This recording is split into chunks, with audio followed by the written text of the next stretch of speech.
Hello दोस्तों, कैसे हैं आप सब। तो दोस्तों, हमारे चैनल में उत्तराखंड की निःशुल्क क्लासें चलाई जा रही हैं, जिसमें आपको पूरा कंप्लीट कोर्स निःशुल्क ही कराया जा रहा है। तो दोस्तों, हमारा टॉपिक चल रहा था उत्तराखंड का इतिहास। तो उत्तराखंड के इतिहास में हम लोग काफ़ी कुछ कवर कर चुके हैं। उत्तराखंड का प्रागैतिहासिक काल, उत्तराखंड का आद्य ऐतिहासिक काल और उत्तराखंड का ऐतिहासिक काल अभी हमारा चल रहा है, जिसमें हम लोग प्राचीन काल पूरा कंप्लीट कर चुके हैं। और हम लोग पढ़ रहे थे उत्तराखंड के मध्यकाल के बारे में। तो मध्यकाल में हमारा चल रहा था परमार वंश। परमार कहें या पवार कहें, बात एक ही है। तो 43वें राजा जो मैंने पढ़ाए थे आपको बलभद्र शाह, इससे पिछली वाली वीडियो में यहाँ तक हम लोग कवर कर चुके हैं। आज हम लोग पढ़ेंगे 44वें राजा और हम लोग पढ़ेंगे आज 45वें राजा। मतलब कि हम कहें मान शाह के बारे में और श्याम शाह के बारे में। बहुत ही महत्वपूर्ण है दोस्तों, आने वाले एग्जाम की दृष्टि से यहाँ से क्वेश्चन हमेशा ही बनते हैं। ये जो परमार शासक हैं, मान शाह हो, श्याम शाह हो, काफ़ी इंपॉर्टेंट यहाँ से फैक्ट बनते हैं। चलिए शुरू करते हैं। हम लोग इससे पहले 4 वीडियो हम लोग परमार वंशी कंप्लीट कर चुके हैं। आज हम लोग पढ़ेंगे 5वीं वीडियो। चलिए ठीक है। मान शाह, तो सबसे पहले हम लोग जान लेंगे महाराजा मान शाह हैं, इनका जो शासनकाल रहेगा 1591 ईस्वी से लेकर 1611 ईस्वी तक। दोस्तों, मैं आपको हर वीडियो में बताता हुआ आ रहा हूं कि किसी भी इतिहासकार ने उत्तराखंड में, किसी भी इतिहासकार ने मतलब एक प्रकार से गए, किसी भी शासक का जो शासनकाल है वो फिक्स डेट नहीं दे रखी है। तो हम लोग जो मतलब प्रमाणिक मानी गई है, जो अधिकांश इतिहासकार मानते हैं, हम उन्हीं डेट को लेके चलते हैं। तो 1591 ईस्वी से 1591 से लेकर 1611 ईस्वी तक मान शाह ने शासन किया था और यह परमार वंश का 44वां राजा था। दोस्तों, कभी कभी क्रम पूछ लेता है, तो आपको याद रखना है मान शाह 44वें नंबर का राजा रहा था। चलिए ठीक हो गया। मान शाह बलभद्र शाह का पुत्र था एवं उसी का उत्तराधिकारी भी था। तो इसके पुत्र के जो मतलब मान शाह का जो पिता था उसका नाम पूछ सकता है, तो आपको याद रखना है मान शाह के पिता का क्या नाम हो जाएगा, बलभद्र शाह। चलिए ठीक हो गया। फिर हम लोग बात कर लेते हैं मान शाह के समकालीन शासक की। मतलब कि मान शाह के समकालीन शासक, उस समय भारत में मुगल वंश चल रहा था, तो उसमें मुगल वंश का शासक कौन था। और जैसे कि मान देखिए, एक बार एक चीज़ आपको समझा देता हूँ, फिर से मैंने बता रखी है, लेकिन देखिए, ये है हमारा कुमाऊं का क्षेत्र, ये हमारा गढ़वाल का क्षेत्र। तो कुमाऊं वाले क्षेत्र में इसमें शासन करते कौन, चंद। और गढ़वाल वाले क्षेत्र में कौन शासन करेंगे, गढ़वाल वाले क्षेत्र में शासन कर रहे हैं परमार वंश। तो जिस समय गढ़वाल में पवारों का शासन चल रहा था, उस समय कुमाऊं में भी चंदों का शासन चल रहा था। तो उस समय चंद शासक कौन थे, तो इसके शासनकाल में मान शाह के शासनकाल में 2 चंद शासक हुए थे। रुद्रचंद की मृत्यु के बाद बनता है लक्ष्मीचंद। तो ये दोनों चंद शासक महाराजा मान शाह के समकालीन हुए। और अगर हम बात करते हैं मुगल शासकों की, तो मुगल शासकों में अकबर और जहांगीर महाराजा मान शाह के समकालीन शासक हुए हैं। दोस्तों, समकालीन शासक पूछ लेता है, आपको याद रखना है कि समकालीन शासक मान शाह के कौन कौन से रहे हैं, मुगल शासक अकबर और जहांगीर, चंद शासक रुद्रचंद्र और लक्ष्मी चंद्र। चलिए ठीक हो गया। फिर देखिए, एक बात यहाँ से और ध्यान रखेंगे। देखिए, आपने सुना होगा, पढ़ा होगा कहीं गर्वभंजन। अगर आपने थोड़ा भी कुछ पढ़ रखा है उत्तराखंड में, या आप नई तैयारी कर रहे हैं, तो आपने नहीं सुना होगा, लेकिन आपने तैयारी कर रखी है तो ये शब्द जरूर सुना होगा, गर्वभंजन।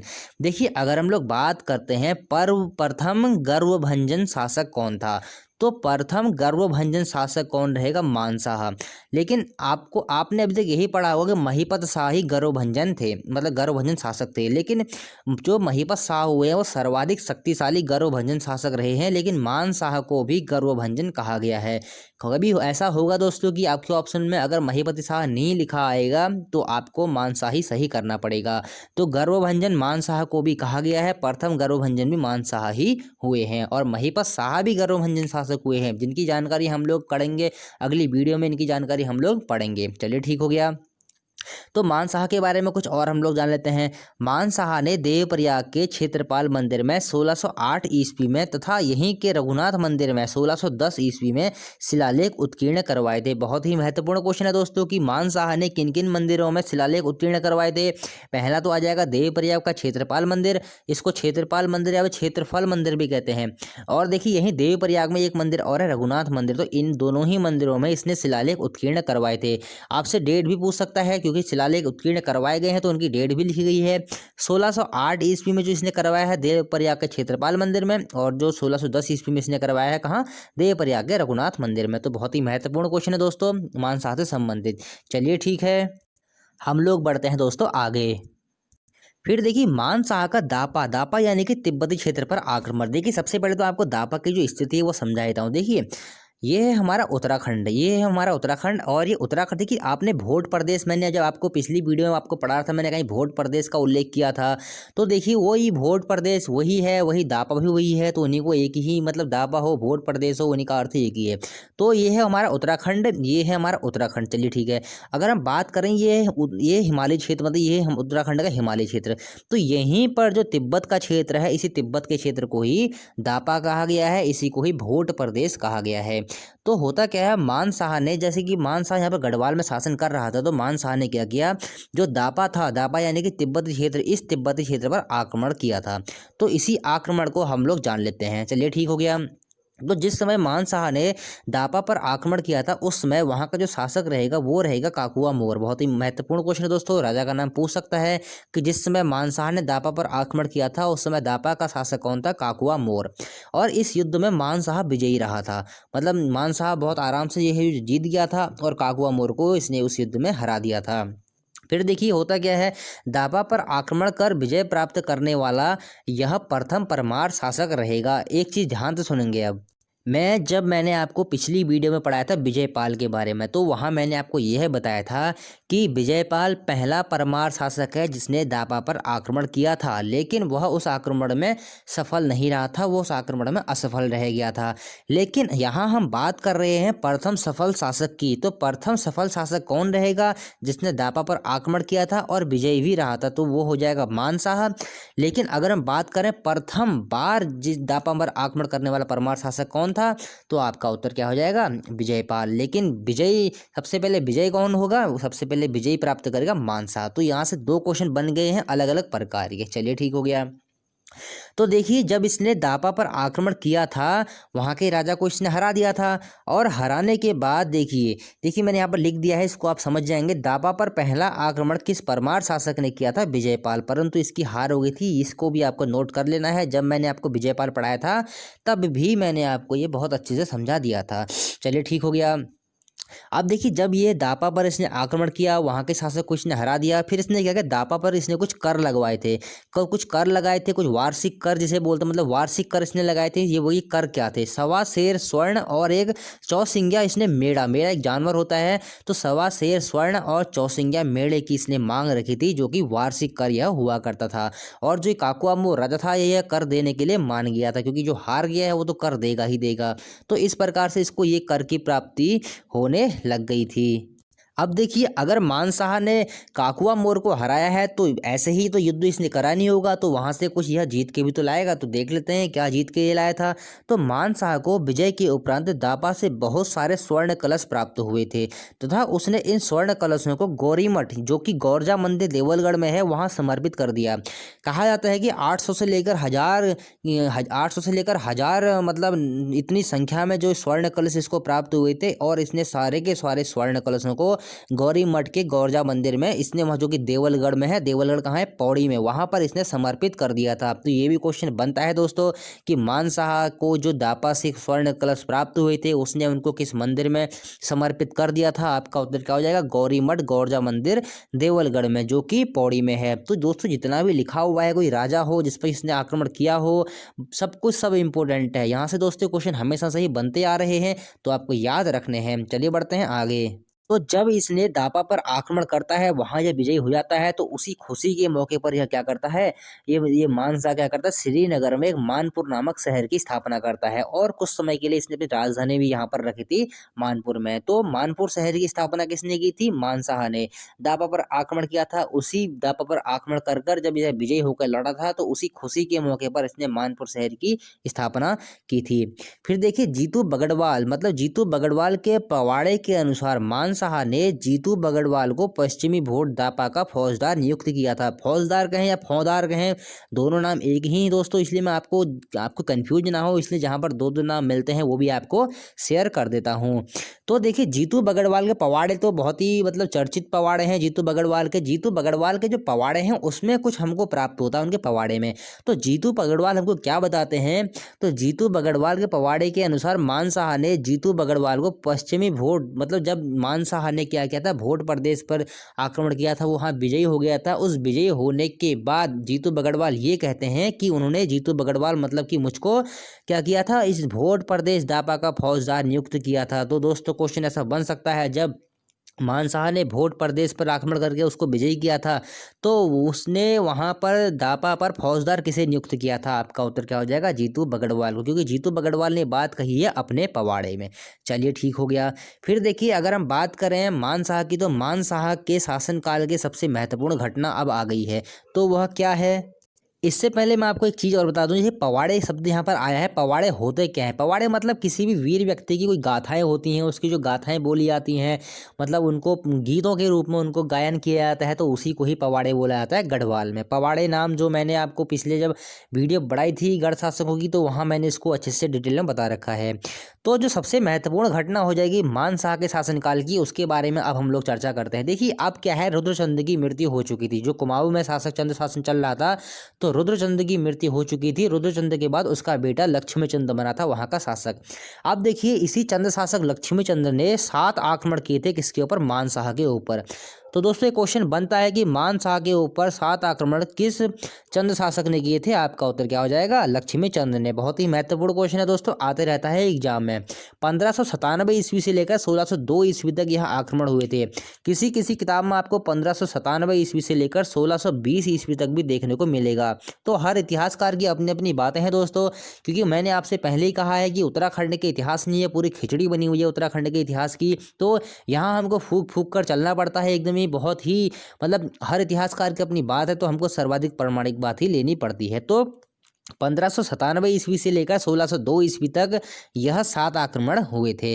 और ये जो युद्ध होंगे, जो ये 7 आक्रमण होंगे, वो लक्ष्मीचंद और मान शाह के बीच होंगे। लक्ष्मीचंद हो जाएगा कुमाऊं के चंद वंश का शासक, मान शाह गढ़वाल के पवार वंश का शासक। और आक्रमण कौन करता था हमेशा? इन 7 आक्रमण लक्ष्मीचंद ने ही हमेशा मान शाह के ऊपर किए थे। तो ध्यान रखेंगे, जो 7 आक्रमण किए थे लक्ष्मीचंद्र ने, ये मान शाह के ऊपर किए थे। क्वेश्चन एग्जाम में बन जाता है। अभी एक आक्रमण और होगा, 7 + 1 करेंगे हम इसको, ये हो जाएंगे 8। चलिए ठीक है, फिलहाल आपको 7 ही याद रखने हैं। तो इस प्रकार लक्ष्मीचंद ने मान शाह पर 7 आक्रमण किए, जिनमें लक्ष्मीचंद को हमेशा हार का सामना करना पड़ा था। तो 7 आक्रमण यह कर चुका था, लेकिन इन 7 के 7 आक्रमणों में इसको हार ही मतलब नसीब हुई थी, मतलब ये अभी तक जीत नहीं पाया था मान शाह से। तो लक्ष्मीचंद को हमेशा मान शाह के सामने हार का ही सामना करना पड़ा था। चलिए बढ़ते हैं आगे।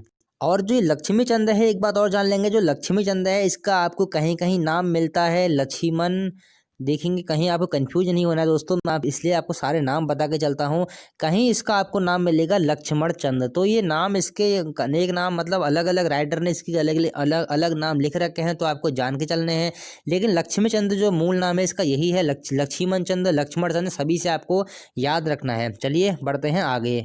तो इन 7 आक्रमणों में से 7वें आक्रमण को पैनागढ़ का युद्ध अथवा पयन दुर्ग के युद्ध के नाम से भी जाना जाता है। दोस्तों ये आपको याद रखना है कि जो मान शाह के ऊपर लक्ष्मीचंद ने 7 आक्रमण किए थे, तो उस 7वें आक्रमण को किस नाम से जाना जाता है? पैनागढ़ का युद्ध, या फिर हम लोग कह सकते हैं पयनो दुर्ग का युद्ध के नाम से भी इसको जाना जाता है। अब 7वां आक्रमण कब हुआ होगा? यह तो हुआ होगा 1602 ईस्वी में, क्योंकि लास्ट जो इसका आक्रमण हुआ था 1602 ईस्वी तक ही होगा, तो 1602 ईस्वी में इसका आक्रमण रहेगा।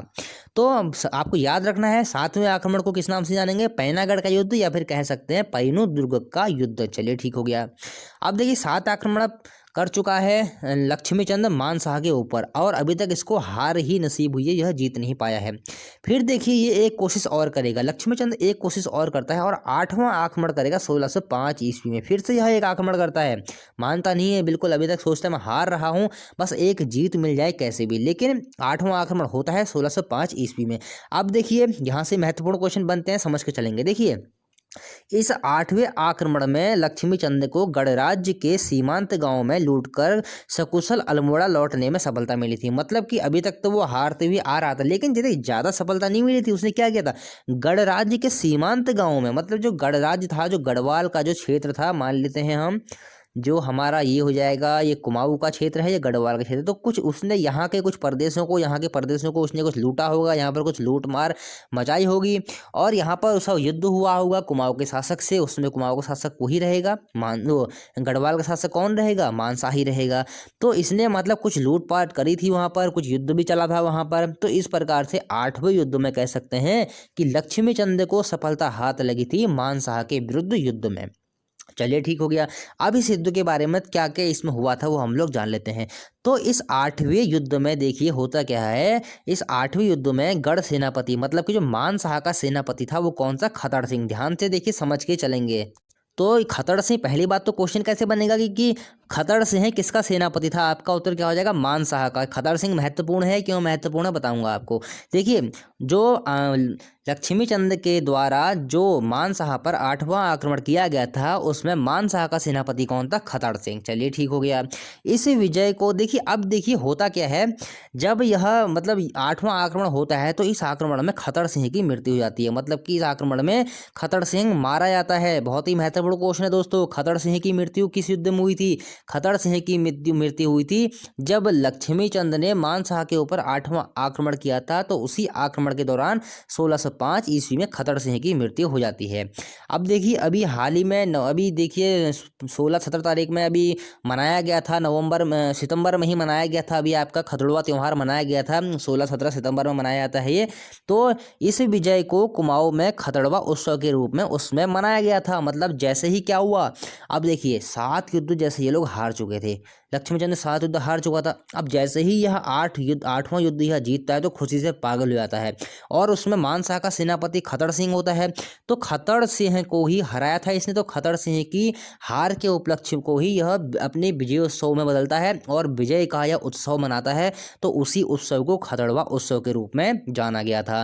कहा जाता है कि जब ये लोग आ रहे थे, जो लक्ष्मीचंद था वो कुमाऊं की साइड को आ रहे थे, तो रास्ते में इसने कुछ घास फूस या फिर पेड़ पौधे कुछ इसने जलाए होंगे। तो ऐसे ही मतलब इसने अपनी खुशी का इजहार किया होगा, तो उसका नाम दे दिया गया था खतड़वा उत्सव, जो कि फिर प्रत्येक वर्ष मनाया जाने लगा था। और ये खतड़ सिंह भी बहुत प्रभावशाली उस समय सेनानायक हुआ था, काफ़ी शक्तिशाली सेनानायक हुआ करता था। और जिसे देखिए इस खतड़वा त्यौहार को वर्तमान में आज भी मनाया जाता है। तो ये रही थी खतड़वा त्यौहार की कहानी। चलिए ठीक है, बढ़ते हैं आगे। फिर देखिए मानशाह का एक सेनापति और रहा था, उसका नाम था नंदी। दोस्तों सेनापतियों से संबंधित क्वेश्चन बनते रहते हैं एग्जाम में, तो आपको याद रखना है कि मानशाह का सेनापति कौन था, नंदी। या फिर ऐसे क्वेश्चन बनेगा नंदी किसका सेनापति था, आपका उत्तर क्या हो जाएगा, मानशाह का। चलिए ठीक है, बढ़ते हैं आगे।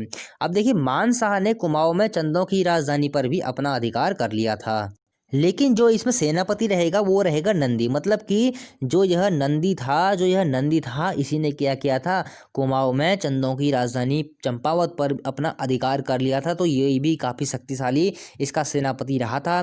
तो दोस्तों क्वेश्चन बन जाता है कि कुमाऊं में चंदों की राजधानी चंपावत पर अपना अधिकार किस सेनापति ने किया था, जो कि परमार वंश का था, या फिर मानशाह के किस सेनापति ने किया था, आपका उत्तर क्या हो जाएगा, नंदी ने। चलिए ठीक हो गया। फिर देखिए एक महत्वपूर्ण चीज़ हम लोग पढ़ते हैं विलियम फिंच के बारे में। सबसे पहले जान लेंगे विलियम फिंच कौन था। तो विलियम फिंच था एक विदेशी यात्री, जो कि यूरोपीय विदेशी यात्री था। लिख लेंगे इसको, विलियम फिंच एक यूरोपीय विदेशी यात्री था। चलिए ठीक हो गया। इसके बारे में हम लोग जानते हैं क्यों हम इसको पढ़ रहे हैं। देखिए जो यह विलियम फिंच था 1608 ईस्वी से लेकर 1611 ईस्वी तक भारत की यात्रा पर आया था। मतलब कि जब यह भारत की यात्रा पर आता है तब क्या होता है, इसी दौरान यह मानशाह के दरबार में भी आया था। तो दोस्तों ये भी बहुत ही महत्वपूर्ण क्वेश्चन है कि आपके सामने 4 ऑप्शन रख दिए जाएंगे या फिर ऐसे पूछा जाएगा विलियम फिंच किस परमार शासक के दरबार में आया था, आपका उत्तर क्या हो जाएगा, विलियम फिंच मानशाह के दरबार में आया था। और यह भारत में आता है 1608 ईस्वी से लेकर 1611 ईस्वी तक भारत की यह यात्रा पर आता है। चलिए ठीक हो गया। इसके बारे में हम लोग और कुछ जान लेते हैं। इसकी एक पुस्तक है the early travels in India. तो इसमें ही इसने कुछ जानकारी दे रखी है पवार वंश के बारे में, पवार शासकों के बारे में। और देखिए विलियम फिंच ने अपने इस पुस्तक में कहा है कि मानशाह सोने के बर्तनों में भोजन करता है। अब देखिए मानशाह के बारे में जब मैंने आपको बताया था, जब वह दापा पर उसने आक्रमण किया था तो वहाँ से बहुत सारे स्वर्ण कलश जीत के लाया था। 800 से 1000 के बीच में उनकी संख्या थी, और भी वहाँ से काफ़ी सारी चीज़ें वह लूट के लाता है। तो इससे हमको ये पता लगता है कि मानशाह भी काफ़ी शक्तिशाली राजा अपने टाइम में रहा होगा। तो ये सब चीज़ें जब विलियम फिंच ने देखी होंगी, सुनी होंगी, और देखा होगा कि उसने मानशाह का जो उसके उसके साथ रहा था, तो उसके बारे में जो भी उसने देखा था, जो भी उसने सुना था, उसको अपनी पुस्तक में बताया है। और उसी पुस्तक में इसने बताया है कि मांसाहार सोने के बर्तन में भोजन किया करता था। अब दोस्तों क्वेश्चन कैसे बनेगा कि कौन सा परमार शासक सोने के बर्तनों में भोजन किया करता था? आपका उत्तर क्या हो जाएगा? मांसाहार। ऐसा किसने कहा है कि मांसाहार सोने के बर्तन में भोजन किया करता था? आपका उत्तर क्या हो जाएगा? William Finch. चलिए ठीक हो गया। अब देखिए विलियम फिंच ने एक बात और कही है। विलियम फिंच ने कहा है कि गढ़वाल शासक मानसाहा का राज्य गंगा व यमुना के मध्य में फैला हुआ है। मतलब कि जो यह पुस्तक है इसकी, the early travels in India, इसी पुस्तक में इसने ये बताया है कि जो मानसाहा का जो राज्य है वह गंगा व यमुना के मध्य में फैला हुआ है। क्वेश्चन बन सकता है दोस्तों कि विलियम फिंच ने मानसाहा का जो राज्य था वो कहाँ से कहाँ तक बताया है? तो कहाँ से कहाँ तक बताया है? गंगा व यमुना के मध्य में बताया है। और उसने ये भी कहा है कि जो इसकी राजधानी थी वो थी श्रीनगर। उस समय तो परमार वंश की राजधानी श्रीनगर ही हुआ करती थी। अभी तक परमार वंश की राजधानी बदली नहीं है। अजयपाल के बाद अजयपाल ने राजधानी कहाँ परिवर्तित की थी? 37वां राजा था श्रीनगर में, तो श्रीनगर में राजधानी परिवर्तित की थी। तो अभी तक राजधानी श्रीनगर में ही है। चलिए ठीक हो गया। ये तो थी विलियम फिंच की बातें। चलिए बढ़ते हैं आगे। अब देखिए बहुत ही महत्वपूर्ण एक यहाँ पर तथ्य आ गया है, कवि भरत। इनके बारे में हम लोग जान लेते हैं। देखिए अगर हम लोग बात कर, देखिए यहाँ से कुछ सस्पेंस भी है, कुछ बातें सत्यता भी हैं, कुछ बातों में सस्पेंस भी है। सस्पेंस क्या है वो भी मैं आपको बताऊंगा। देखिए कवि भरत की हम यहाँ पर बात कर रहे हैं, तो कवि भरत आरंभ में जहांगीर के दरबार में रहता था तथा इसने जहांगीर विनोद नामक एक पुस्तक भी लिखी थी। तो दोस्तों क्वेश्चन बन सकता है कि जहांगीर विनोद नामक पुस्तक किसने लिखी थी? आपका उत्तर क्या हो जाएगा? कवि भरत ने। तो जहांगीर के दरबार में यह रहता है और इसने क्या किया था? जहांगीर विनोद नाम की एक पुस्तक लिखी थी तथा यह मुगल दरबार का उस समय ज्योतिषी हुआ करता था। तो कवि भरत मुगल दरबार में किस पद पर विभूषित था? तो आपका उत्तर क्या हो जाएगा? ज्योतिषी के पद पर। अब देखिए कुछ इतिहासकार, अब चलिए पहले हम लोग इसके बारे में पूरी जान लेते हैं, उसके बाद हम लोग चर्चा करेंगे। देखिए जहांगीर ने भरत को ज्योतिका राय की उपाधि दी थी। बहुत ही महत्वपूर्ण क्वेश्चन है दोस्तों कि जहांगीर ने भरत को कौन सी उपाधि दी थी? आपका उत्तर क्या हो जाएगा? ज्योतिका राय। जैसे कि ये ज्योतिष था तो उसी से संबंधित इसने इसको उपाधि दी थी, ज्योतिका राय की उपाधि। बाद में भरत मुगल दरबार छोड़कर मानसाहा के दरबार में आ गया था तथा मानसाहा के दरबार में इसे राजकवि के पद पर आसीन किया गया था। अब देखिए ध्यान देने वाली बात क्या है, जब यह मानसाहा के दरबार में आता है तो यहाँ राजकवि का कार्य करता है, लेकिन जब यह जहांगीर के दरबार में रहेगा तो अब यहाँ ज्योतिषी का कार्य कर रहा होता है। तो ये दोनों फैक्ट आपको याद रखने हैं। अब देखिए कुछ इतिहासकार क्या कहते हैं कि जो जहांगीर के दरबार में जो कवि भरत था वो कोई और ही भरत था। तो यहाँ पर इतिहासकारों में मतभेद है, लेकिन दोस्तों उत्तराखंड है, यहाँ कुछ भी पूछा जा सकता है। अगर ऐसा क्वेश्चन बन गया कि जहांगीर ने भरत को कौन सी उपाधि दी थी, आपका उत्तर क्या हो जाएगा? ज्योतिका राय ने। और जहांगीर कुछ समय के लिए किस मुगल शासक के दरबार में रहा था? आपका उत्तर क्या हो जाएगा? जहांगीर के दरबार में यह रहा था। चलिए ठीक हो गया। और देखिए इसी कवि भरत ने मानवोदय काव्य की भी रचना की है बहुत। और देखिए ये मानवोदय काव्य क्यों महत्वपूर्ण है? क्योंकि यह पवार वंश काल का अब तक का सबसे प्राचीन काव्य है। मैं आपको पवार काल की चौथी वीडियो पढ़ा रहा हूँ और हमारा जो पवार काल का जो हमने बहुत सारे राजा पढ़ लिए हैं, 43 राजा बलभद्र साधक हमने पढ़ लिया है। अभी तक आपने देखा होगा कोई भी काव्य की मैंने यहाँ पर चर्चा नहीं की है। तो पहला काव्य हमारे सामने आ रहा है जो कि भरत का है। तो मानवोदय काव्य की रचना होती है, पवार काल का सबसे प्राचीन काव्य इसको कहा गया है। और अगर हम बात करें तो मानवोदय काव्य की, तो इसमें मानसाहा व उसकी विजयों का वर्णन हमको देखने को मिलता है। तो अगर क्वेश्चन बन गया दोस्तों कि पवार काल का सबसे प्राचीन काव्य कौन सा है, तो आपका उत्तर क्या हो जाएगा? मानवोदय काव्य, जो कि किसने लिखा है? भरत कवि ने लिखा है। और मानसाहा नहीं, अगर क्वेश्चन बनेगा कि कवि भरत किस परमार शासक के दरबार में कवि का काम करते थे, आपका उत्तर क्या हो जाएगा? मानसाहा के दरबार में। और यह जहांगीर के दरबार में भी ज्योतिषी का कार्य करते थे। चलिए ठीक हो गया, बढ़ते हैं आगे। और देखिए यहाँ से एक क्वेश्चन आगे बढ़ने से पहले एक क्वेश्चन और देख लेंगे। देखिए जो ये मानवोदय काव्य होगा, यह पवार प्रथम काव्य जो पवार राजवंश के बारे में हमको जानकारी देता है। और यह जो मानसाहा, जो यह भरत कवि है, यह प्रथम लेखक होगा जो पवारों के बारे में लिखता है। अभी भी ऐसा कोई लेखक इतना महत्वपूर्ण आया नहीं है। तो यहाँ से ऐसे फैक्ट बनते हैं दोस्तों, छोटे छोटे क्वेश्चन बनते हैं, तो आपको याद रखना है। चलिए बढ़ते हैं आगे। तो मानसाह हमारा कंप्लीट हो गया है। मानसाह के बारे में जो तथ्य बनते हैं हम लोग कंप्लीट कर चुके हैं। अब देखिए अगला शासक हमारे पास आएगा श्याम शाह। श्याम शाह के बारे में हम लोग जानते हैं 1611 ईस्वी से लेकर 1631 ईस्वी का इसका काल रहता है।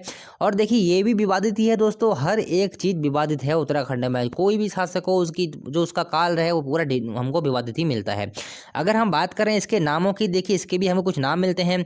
देखिए इसके नाम हमको श्याम शाह या भी शाम शाह, शाम शाह, श्याम शाह, कुछ अलग अलग प्रकार के लेखकों ने अलग अलग प्रकार के नाम दिए हुए हैं। तो आपको याद रखना है एक ही शासक के नाम है, श्याम शाह के नाम है। चलिए ठीक हो गया। अगर हम बात करें श्याम शाह किसका पुत्र था, तो श्याम शाह था मान शाह का पुत्र और यह पवार वंश का 45वें नंबर का राजा रहेगा। अगर हम बात करें इसके समकालीन शासकों की तो जहांगीर और शाहजहां। जहांगीर देखिए 1605 ईस्वी से लेकर 1627 ईस्वी तक रहेगा, लेकिन इसका काल कब तक रहा है, 1631 से 1631 ईस्वी तक। फिर देखिए जहांगीर के बाद कौन आता है, शाहजहां। शाहजहां का काल शुरू होगा 1627 से 1658 तक। तो 1627 में भी जब जहांगीर मुगल वंश का शासक होगा उस समय श्याम शाह पवार वंश का शासक रहेगा। तो इसके समकालीन दो आपके मुगल शासक आ रहे हैं। बहुत ही महत्वपूर्ण है कि श्याम शाह के समकालीन मुगल शासक कौन कौन हुए हैं, जहांगीर और शाहजहां। और अगर हम बात करें कुमाऊं के चंद शासकों की तो इस समय लक्ष्मी चंद, विजय चंद और त्रिमल चंद, तीन चंद शासक इसके होंगे समकालीन। भी बहुत ही महत्वपूर्ण क्वेश्चन है दोस्तों। लक्ष्मी चंद, विजय चंद और त्रिमल चंद किस पवार शासक के समकालीन रहे हैं, तो आपका उत्तर क्या हो जाएगा, श्याम शाह के समकालीन। चलिए ठीक हो गया। अब देखिए जैसे कि यहाँ से अब हमें देखिए यहाँ से आक्रमण आपको देखने को बहुत सारे मिलेंगे। तो अब दापा पर तो हर किसी का आक्रमण होना ही होना है, क्योंकि जो दापा का क्षेत्र है वो कुमाऊं से, जो गढ़वाल का क्षेत्र है वहां से उसकी सीमा लगती है, तो वहां से युद्ध निरंतर होते आ रहे थे। तो इसके काल में भी यहाँ पर आक्रमण हमको देखने को मिलेगा। तो दापा कहें या फिर छपराड़ कहें, देखिए दोस्तों ये भी बात एक ही है। दापा कहें, छपराड़ कहें, भोट प्रदेश कहें तो बात एक ही है, तिब्बत कहें तो मतलब ये सारे के सारे नाम एक ही हैं। तो दापा पर इसने भी आक्रमण किया था, इसके बारे में हम लोग जान लेते हैं। देखिए मान शाह की मृत्यु के बाद भोट राजा काकुआ मोर ने कर देना बंद कर दिया था। मतलब कि अभी तक क्या हो रहा था कि मान शाह को यह कर देता हुआ आ रहा था काकुआ मोर, वहां पर यह कर क्या क्या दे रहा था, 1.25 सेर स्वर्ण और 1 चौसिंगिया मेढ़ा दे रहा था। तो जैसे ही मान शाह की मृत्यु होती है तो इस काकुआ मोर ने क्या किया, कर देना बंद कर दिया गढ़वाल के परमारों को, तथा दापा के लुटेरे पुनः गढ़ राज्य पर छापा मारने लगे। यानी कि जो दापा के लुटेरे थे, दापा के जो लुटेरे मतलब वहां से जो सैनिक थे, वो क्या हुआ, वहां गढ़ राज्य पर, गढ़वाल पर दोबारा से छापा मारने लगे। छापा यानी कि युद्ध करने लगे। तभी श्याम शाह ने उस पर आक्रमण कर दिया और फिर से उसे पराजित कर दिया। देखिए मान शाह ने तो उसको वहां से पराजित किया ही था, श्याम शाह ने भी इस दापा के शासक को फिर से पराजित कर दिया। अब जैसे कि इसने फिर से पराजित किया था, अब इसने भी फिर से कुछ कर, और देखिए 1.25 सेर स्वर्ण और चौसिंगिया मेढ़ा तो पहले से यहाँ पर कर लगता हुआ आ रहा था। इसने कर में थोड़ी सी वृद्धि की। क्या वृद्धि की, चंवरी गाय की इसने मांग और कर दी। गया नहीं, ये गाय होगा। तो इसने क्या किया था, इसके काल में क्या हुआ, एक इसने चंवरी गाय की मांग और कर दी। तो इस प्रकार से इसने भी दापा पर आक्रमण किया था और वहाँ के शासक जो काकुआ मोर था उसको इसने हराया था। जो पहले से हमारा कर चला हुआ आ रहा था 1.25 सेर स्वर्ण चौसिंगिया मेढ़ा, उसमें इसने वृद्धि करके चंवरी गाय और जोड़ दी। चलिए ठीक हो गया, बढ़ते हैं आगे। अब देखिए यहाँ पर क्या होगा, जेसुअट दल का आगमन। बहुत ही महत्वपूर्ण क्वेश्चन है दोस्तों आने वाले एग्जाम की दृष्टि से। देखिए पढ़ लेते हैं इसको। भारत में यह दल प्रथम बार अकबर के दरबार में आया था। अगर हम बात करें, क्वेश्चन ऐसे बनेगा दोस्तों, जेसुएट दल भारत में प्रथम बार किसके दरबार में आया था, आपका उत्तर क्या हो जाएगा, मुगल दरबार में, अकबर के दरबार में यह आया था। और देखिए बात करें अगर हम इसका उत्तराखंड में आगमन कब हुआ था, तो उत्तराखंड में इसका जो आगमन होता है प्रथम बार हो यह आता है 1624 ईस्वी में इसका यहाँ पर आगमन होता है। और देखिए इस समय काल किसका चल रहा है, ये ध्यान रखेंगे दोस्तों, यही तो क्वेश्चन है। श्याम शाह का इस समय काल चल रहा है। जेसुएट दल उत्तराखंड में किस परमार शासक के समय में आया था, आपका उत्तर क्या हो जाएगा, श्याम शाह के समय में। नोट कर लेंगे। तो उत्तराखंड में जब इसका आगमन होता है प्रथम बार 1624 ईस्वी में, और जब इस दल का कौन नेतृत्व करेगा, इस दल का जो नेतृत्व करेगा वो करेगा अंतोनियादे आंद्रादे। तो अंतोनियादे आंद्रादे इस दल का नेतृत्व कर रहा था। इसके साथ इसका एक सहयोगी भी था, इसको भी आप नोट कर लीजिए। इसके साथ इसका एक सहयोगी था जिसको मैं यहाँ पर लिख दे रहा हूँ, मार्किवस। तो मार्किवस भी इसके साथ आया था। कभी कभी क्वेश्चन बन जाता है दोस्तों कि अंतोनियाद आंद्रादे जब श्याम शाह के समय में उत्तराखंड की यात्रा पर आया था तो उस समय उसका सहयोगी कौन था, तो आपका उत्तर क्या हो जाएगा, मार्किवस। असल में यह जो दल था यह तिब्बत की ओर जा रहा था, लेकिन रास्ते में जब इसने गढ़वाल के साइड को यह आ रहा था तो यही यहाँ के राजा से मिलते हुए गया था। तो देखिए जेसुअट दल उत्तराखंड में जब आया था तो इस समय जो गढ़वाल का शासक कौन रहेगा, श्याम शाह। तो पहली बार यह कब आया था, 1624 ईस्वी में आया था। अंतोनिया दे अंद्रादे इसके नेतृत्व कर रहा था। फिर देखिए दूसरी बार यह दल फिर आता है। दूसरी बार दल कब, 1625 ईस्वी में दूसरी बार यह दल आता है। ये भी आपको याद रखना है दोस्तों। तो देखिए इसी के नेतृत्व में यह आता है, किसके, अंतोनिया दे अंद्रादे के नेतृत्व में। दूसरी बार भी इसी के नेतृत्व में आएगा। तीसरी बार फिर आता है। तीसरी बार देखिए जेसुअट दल तीसरी बार उत्तराखंड में कब आया था, 1631 ईस्वी में। इस समय जो इसका नेतृत्व करेगा वो करेगा अजय वेडो, इसका नेतृत्व करेगा। अब देखिए सबसे महत्वपूर्ण बात क्या थी, सबसे महत्वपूर्ण बात यह थी जो जेसुअट दल उत्तराखंड में जब यह आया था तो इसका महत्वपूर्ण उद्देश्य क्या था, मुख्य उद्देश्य क्या था, इसका मुख्य उद्देश्य क्या था, ईसाई धर्म का प्रचार प्रसार करना ही इसका मुख्य उद्देश्य था। क्वेश्चन बनता है दोस्तों कि जेसुअट दल जब उत्तराखंड में आया था तो उसका मुख्य उद्देश्य क्या था, आपका उत्तर क्या हो जाएगा, ईसाई धर्म का प्रचार करना। चलिए ठीक हो गया। फिर देखिए अजय बेडू ने अपने मतलब ये अजय बेडू जो अंतिम बार यहाँ आया था इसने एक बात बोली है। अजय बेडू ने कहा कि जब वह श्रीनगर की यात्रा पर 1631 ईस्वी में था तब उसने श्रीनगर के गढ़ नरेश का दाह संस्कार देखा था। देखिए बहुत ही महत्वपूर्ण है। तथा 60 रानियां सती हो गई थी। तो अब देखिए यहाँ से एक फैक्ट और बनेगा, वो आपको बताऊंगा। तो इसने हमको ये बताया कि 1631 ईस्वी में जब ये उत्तराखंड में आया था तो श्रीनगर के गढ़ नरेश का दाह संस्कार देखा था तथा 60 रानियां सती हो गई थी। अब देखिए हमको यहाँ से सती प्रथा के प्रमाण भी मिलते हैं।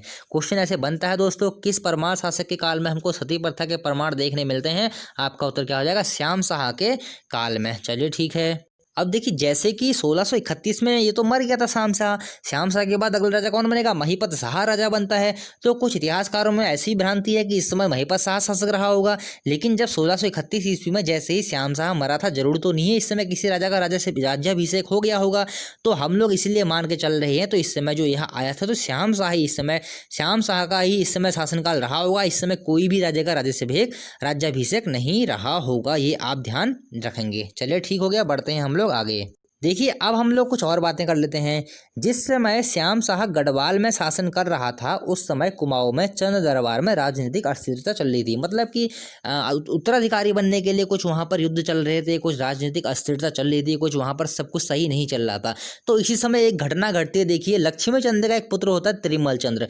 अब वहां पर हो क्या रहा होता है, दरबारी षड्यंत्र चल रहे होते हैं, मतलब दरबार चल रहा होता है, उसमें बहुत सारे लोगों में होड़ मची होती है कि कौन अगला शासक बनेगा। तो उसी समय कुछ दरबारी षड्यंत्र चल होते हैं।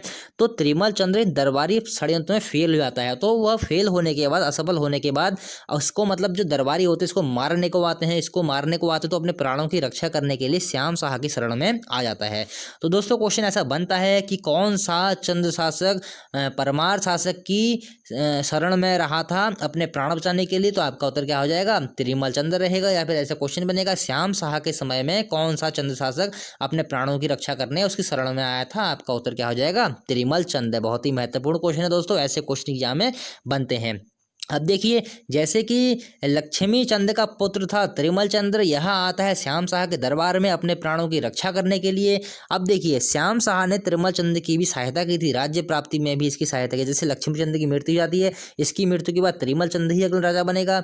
तो श्याम शाह ने भी इसकी सहायता की थी इसकी राज्य प्राप्ति करने में। दोस्तों क्वेश्चन ऐसा बन सकता है कि त्रिमल चंद की राज्य प्राप्ति में सहायता किस परमार शासक ने की थी, आपका उत्तर क्या हो जाएगा, श्याम शाह ने इसकी सहायता की थी अगला शासक बनने में। चलिए ठीक हो गया। फिर देखिए ये आपको जितना भी मैंने लिख रखा है दोस्तों सब कुछ बहुत ही इंपॉर्टेंट है। जो जो मैं आपको बोल रहा हूँ आपको वैसे ही नोट करना है। फिर देखिए मुगल शासक और जहांगीर व श्याम शाह, मुगल शासक जहांगीर व श्याम शाह के बारे में हम लोग बात कर लेते हैं। देखिए श्याम शाह के जहांगीर से मैत्रीपूर्ण संबंध अभी तक, देखिए अभी तक जो है मैत्रीपूर्ण संबंध बने हुए हैं किन किन के, मुगल शासकों और परमार शासकों के। चलिए ठीक है, बढ़ते हैं आगे। और जो ये मधुर संबंध बने हुए हैं, बलभद्र शाह के काल में मधुर संबंध बने हुए थे तो अभी तक बने हुए हैं। देखिए तुजुक ए जहांगीरी के अनुसार श्याम शाह जहांगीर से 1621 ईस्वी में आगरा में मिला था। तो दोस्तों अभी तक जैसे मैंने बताया आपको श्याम शाह के मुगलों से अच्छे संबंध थे। तो देखिए तुजुक ए जहांगीरी जो मतलब एक मुगल ग्रंथ है जिसमें जहांगीर की जीवनी लिखी गई है। तो इस जो तुजुक ए जहांगीरी में हमको एक बात बताई गई है, तो उसमें क्या पता लगता है कि श्याम शाह जहांगीर से मिलने 1621 ईस्वी में आगरा गया था। तो दोस्तों क्वेश्चन बनता है कि श्याम शाह जहांगीर से मिलने कहाँ गया था, पहला उत्तर हो जाएगा आगरा में गया था। दूसरा उत्तर कि कब गया था, आपका उत्तर क्या हो जाएगा 1621 ईस्वी में। और हमको ये जानकारी कहाँ से प्राप्त हो रही है, तीसरा क्वेश्चन, ये जानकारी हमको प्राप्त हो रही है तुजुक ए जहांगीरी से। चलिए ठीक हो गया। फिर देखिए जब यह वहाँ पर श्याम शाह जब जहांगीर से मिलता है तो जहांगीर ने इसको एक घोड़ा और एक हाथी भेंट किया था। तो दोस्तों ये भी क्वेश्चन बन जाता है कि जब श्याम शाह जहांगीर से आगरा में मिला था तब इसको जहांगीर ने तोहफे में क्या दिया था। आपका उत्तर क्या हो जाएगा, एक घोड़ा और एक हाथी। चलिए ठीक हो गया। फिर देखिए अभी हाल ही में क्वेश्चन बना भी था कि किस परमार शासक का नाम जहांगीर नामा ग्रंथ में भी आया है। तो अभी 2019 में ये क्वेश्चन बना था एक एग्जाम में, कनिष्ठ सहायक का था शायद वो क्वेश्चन, तो वो एग्जाम तो उसमें बना हुआ था कि किस परमार शासक का नाम जहांगीरनामा में मिलता है। तो उत्तर था श्याम शाह। तो हम कहें तुजू के जहांगीरी कहें जहांगीरनामा ग्रंथ कहें तो इनमें हमको श्याम शाह का नाम मिलता है। तो बहुत ही महत्वपूर्ण क्वेश्चन है आने वाले एग्जाम के लिए। चलिए ठीक हो गया। फिर देखिए श्याम शाह ने श्रीनगर में सामाशाही एक बागान भी बनाया था, मतलब कि उद्यान का इसने वहाँ निर्माण किया था। तो क्वेश्चन बन सकता है दोस्तों, सामाशाही बागान श्रीनगर में किसने बनाया था। आपका उत्तर क्या हो जाएगा, श्याम शाह ने। चलिए ठीक हो गया। फिर देखिए आगे हमको प्राप्त हो रहा है एक वास्तु शिरोमणि ग्रंथ, भी महत्वपूर्ण है। देखिए श्याम शाह की आज्ञा से शंकर गुरु कहें या फिर शंकर देव कहें, बात एक ही है, इनके ही नाम है। श्याम शाह की आज्ञा से शंकर गुरु ने इस ग्रंथ की रचना की थी। अब देखिए यहाँ से बहुत ही महत्वपूर्ण क्वेश्चन क्या बनेगा कि वास्तु शिरोमणि ग्रंथ की रचना किसने की थी। वो की थी शंकर गुरु ने या फिर शंकर देव, इनके एक ही नाम है। और यह शंकर देव ने वास्तु शिरोमणि ग्रंथ की रचना किसकी आज्ञा से की थी। आपका उत्तर क्या हो जाएगा, श्याम शाह की आज्ञा से की थी। अगर हम बात करें वास्तु शिरोमणि ग्रंथ की तो यह गढ़ राज्य का अभी तक का वास्तु शिरोमणि जो मतलब गढ़ राज्य में वास्तु शास्त्र का पहला अभी तक यह ग्रंथ हुआ है। अभी तक देखिए आपने पढ़ा होगा कोई भी वास्तु शास्त्र का किसी भी ग्रंथ का मैंने उल्लेख नहीं किया है। तो गढ़ राज्य में वास्तु शास्त्र का जो पहला ग्रंथ रहेगा वो कौन सा रहेगा, वास्तु शिरोमणि ग्रंथ रहेगा, जिसकी रचना की थी शंकर गुरु ने। चलिए ठीक है, बढ़ते हैं आगे। फिर देखिए मोलाराम की अगर हम बात करें, मोलाराम का एक ग्रंथ है गढ़ राजवंश इतिहास। तो इन्होंने भी इसमें श्याम शाह के बारे में जानकारी कुछ दे रखी है, इनके गुणों का बखान इन्होंने कर रखा है अपने गढ़ राजवंश इतिहास में। तो मेनली यहाँ से क्वेश्चन ऐसे ही बनेगा दोस्तों, गढ़ राजवंश इतिहास किसकी रचना है, आपको याद रखना है मोलाराम की। यहाँ पर रखने का मेरा उद्देश्य यही है कि आपको ये रचना याद हो जाएगी, गढ़ राजवंश इतिहास की रचना किसकी है। आपका उत्तर क्या हो जाएगा, मोलाराम की। चलिए ठीक है। श्याम शाह के एक पुत्र का उल्लेख मोलाराम ने किया हुआ है। जैसा कि आपको एक बात बता दूं, श्याम शाह के लिए ऐसा कहा जाता है कि इसकी कोई संतान नहीं थी, यह एकदम निसंतान राजा हुआ था। तो देखिए इसके बारे में देखिए श्याम शाह के एक पुत्र का उल्लेख मोलाराम ने किया है जिसका नाम दुलाराम शाह बताया गया है, परंतु इस दुलाराम शाह की अल्पकाल में ही मृत्यु हो गई थी। इस प्रकार श्याम शाह की कोई संतान थी ही नहीं। मतलब क्वेश्चन बनता भी है दोस्तों कि परमार वंश का कौन सा शासक निसंतान था। आपका उत्तर क्या हो जाएगा, श्याम शाह निसंतान शासक था, क्योंकि इसका एक पुत्र तो था जिसकी बहुत ही कहें बचपन में ही उसकी मृत्यु हो गई थी। लेकिन देखिए इसकी कई सारी रानियां रही थी, लेकिन इसका कोई भी इसका पुत्र नहीं हुआ था। तो या पुत्री हुई या पुत्र कुछ भी इसका नहीं हुआ था, तो यह निसंतान राजा कहलाता है परमार वंश के इतिहास में। तो लेकिन दुलाराम शाह आपको याद रखना है, दुलाराम शाह किसका पुत्र रहेगा, श्याम शाह का, मोलाराम के अनुसार। तो इसीलिए इसे संतानहीन राजा भी कहा जाता है। तो आपको याद रखना है दोस्तों, ऐसे क्वेश्चन बनते हैं, बहुत ही महत्वपूर्ण क्वेश्चन हैं होते हैं ऐसे वाले। फिर देखिए श्याम शाह के बारे में कुछ और जान लेते हैं। देखिए श्याम शाह के राज्यकाल में श्रीनगर के सबसे बड़े मंदिर केशोराई मठ का निर्माण भी हुआ था। देखिए 1625 ईस्वी में इस केशोराई मठ का निर्माण होता है, लेकिन इसका निर्माण महिपत शाह ने करवाया था। देखिए महिपत शाह कौन थे, महिपत शाह जो होंगे अगले शासक होंगे। अब महिपत शाह श्याम शाह का कोई पुत्र था नहीं, इसलिए श्याम शाह के चाचा थे महिपत शाह। अभी इनकी कहानी आगे मैं सुलझाऊंगा, ऐसे आपको समझ में नहीं आएगा। अभी तक आप सिर्फ ये जानिए कि श्याम शाह के चाचा कौन थे, महिपत शाह, जो कि श्याम शाह की सहायता कर रहे थे उसके राज्यकाल में। तो श्याम शाह का कोई पुत्र नहीं होगा तो महिपत शाह अगले राजा बनेंगे, लेकिन श्याम शाह के काल में भी महिपत शाह का प्रभाव थोड़ा बहुत तो चलेगा ही चलेगा, क्योंकि वह उसके चाचा थे। तो एक देखिए केशोराई मठ का निर्माण होता है 1625 ईस्वी में, जिसका निर्माण करवाते हैं महिपत शाह। तो दोस्तों क्वेश्चन बनता है कि श्रीनगर में केशोराई मठ का निर्माण किसने कराया था, महिपत शाह ने करवाया था 1625 ईस्वी में श्याम शाह के काल में। अभी तक महिपत शाह राजा नहीं बने हैं, ध्यान रखेंगे, अभी तक वह राजा नहीं बने हैं, सिर्फ शासन और प्रशासन की देख रेख में वह लगे हुए हैं। अभी राजा श्याम शाह ही रहेगा। चलिए ठीक है, बढ़ते हैं आगे। फिर देखिए श्याम शाह को स्वेच्छाचारी मतलब कि अपनी मर्जी चलाने वाला राजा भी कहा गया है। तो दोस्तों क्वेश्चन बनता है कि स्वेच्छाचारी राजा किस परमार शासक को कहा गया है। तो आपका उत्तर क्या हो जाएगा, श्याम शाह को। फिर देखिए श्याम शाह को विलासी राजा भी कहा गया है, मतलब कि यह जो था बहुत ही विलासी टाइप में था, भोग विलास में काफ़ी लिप्त रहता था, तो इसीलिए इसको विलासी राजा भी कहा गया है। और साथ ही साथ में इसको गढ़वाल का तुगलक भी कहा गया है। दोस्तों ऐसे क्वेश्चन तो बहुत बन रहे हैं वर्तमान एग्जाम में, जैसे कि कुमाऊं का तुगलक आपको कहा जाता है किसको, कुमाऊं का तुगलक कहा जाएगा देवीचंद को, उसी प्रकार गढ़वाल का तुगलक कहा जाएगा किसको, श्याम शाह को। तो दोनों नोट कर लेना है आपको, कुमाऊं का शासक, कुमाऊं का तुगलक देवीचंद और गढ़वाल का तुगलक श्याम शाह। हालांकि जब हम कुमाऊं में चंद शासक पढ़ेंगे तब इसकी चर्चा मैं आपसे करूंगा। फिर देखिए श्याम शाह के सिलासारी नामक ग्राम की, श्याम शाह के सिलासारी नामक ग्राम की भूमि का एक हिस्सा शिवनाथ नामक योगी को सन 1615 ईस्वी में देने का एक ताम्रपत्र प्राप्त होता है। तो दोस्तों क्वेश्चन बनेगा कि श्याम शाही ने सिलासरी ग्राम का भूमि का एक हिस्सा किस योगी को दिया था। आपका उत्तर क्या हो जाएगा, शिवनाथ नाम के एक योगी को दिया था। 1615 ईस्वी में इसने यह दिया था, जिसका कि हमको ताम्रपत्र प्राप्त हुआ है। तो दोस्तों क्वेश्चन बनते हैं कि सिलासारी नामक ग्राम की भूमि का एक हिस्सा श्याम शाह ने किसे दिया था। आपका उत्तर क्या हो जाएगा, शिवनाथ नाम के एक योगी को दिया था 1615 ईस्वी में, बल्कि इसका हमको एक प्रमाण भी मिलता है ताम्रपत्र के रूप में। फिर देखिए छोटे छोटे क्वेश्चन हम लोग कुछ देख लेते हैं। श्याम शाह के राजगुरु कौन हो जाएंगे, शंकरदेव कहें या शंकर गुरु कहें, बात एक ही है। तो श्याम शाह के समय में पवार व चंदो शासकों के बीच में भी मैत्रीपूर्ण संबंध बने रहे हैं। अभी तक देखिए पवार और चंदों का अभी कोई भी युद्ध नहीं हुआ है, और ना ही जहांगीर से या फिर कहें मुगलों से अभी तक श्याम शाह का कोई युद्ध नहीं हुआ है। तो अभी तक सब कुछ मतलब नॉर्मल चल रहा है। हम चंदों और मुगलों के मतलब चंद शासकों के साथ और मुगलों के साथ पवार शासकों का जो उनका रिश्ता है अभी तक अच्छा चल रहा है। चलिए बढ़ते हैं आगे। फिर देखिए अगर हम लोग बात करते हैं श्याम शाह के भाई की, देखिए श्याम शाह के भाई का नाम था धाम शाह, और तो देखिए जिसने श्याम शाह के राजकाज में काफ़ी सहायता की थी। देखिए आपको याद रखना दोस्तों, श्याम शाह के भाई का नाम क्या था, धाम शाह। क्वेश्चन दोस्तों ऐसे बन जाते हैं। फिर देखिए श्याम शाह की जो मृत्यु होती है वो अलकनंदा नदी में डूबने से होती है। तो दोस्तों कभी कभी क्वेश्चन ऐसे बन जाते हैं कि किस परमार शासक की मृत्यु अलकनंदा नदी में डूबने से हुई थी। आपका उत्तर क्या हो जाएगा, श्याम शाह की। श्याम शाह निसंतान था, इसीलिए इसकी मृत्यु के बाद इसका चाचा अगला शासक बना था, जो कि महिपत शाह इसका चाचक था। चलिए हम लोग समझ लेते हैं। अभी देखिए मैंने आपको पढ़ाया था बलभद्र शाह, हम लोग पढ़ चुके हैं। देखिए बलभद्र शाह के दो पुत्र थे, कौन कौन से, मान शाह और महिपत शाह। अब बलभद्र शाह के बाद जो अगला शासक तो बना था मान शाह, जिसको हमने अभी कवर किया है। अब मान शाह और महिपत शाह दोनों भाई भाई हो जाएंगे।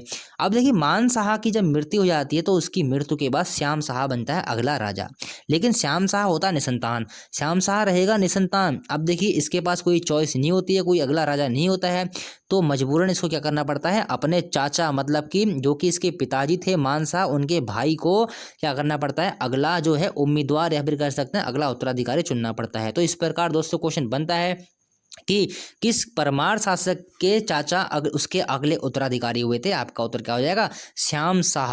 महिपत शाह श्याम शाह के कौन थे, चाचा। तो ऐसे कभी संबंधों में भी क्वेश्चन पूछ लेते हैं दोस्तों कि महिपत शाह श्याम शाह के कौन थे, चाचा हुआ, चाचा मतलब इसके थे। तो दोस्तों ये थी आज की हमारी मान शाह और श्याम शाह की कहानी। तो दोस्तों अगली वीडियो बहुत जल्दी आ जाएगी, और हम लोग बहुत ही तेज़ी से हम लोग कोर्स कर रहे हैं। उत्तराखंड का भूगोल चल रहा है, बहुत ही हमारा मतलब सारा का सारा उत्तराखंड का हमारा कोर्स हमारे चैनल में आपके लिए अवेलेबल है।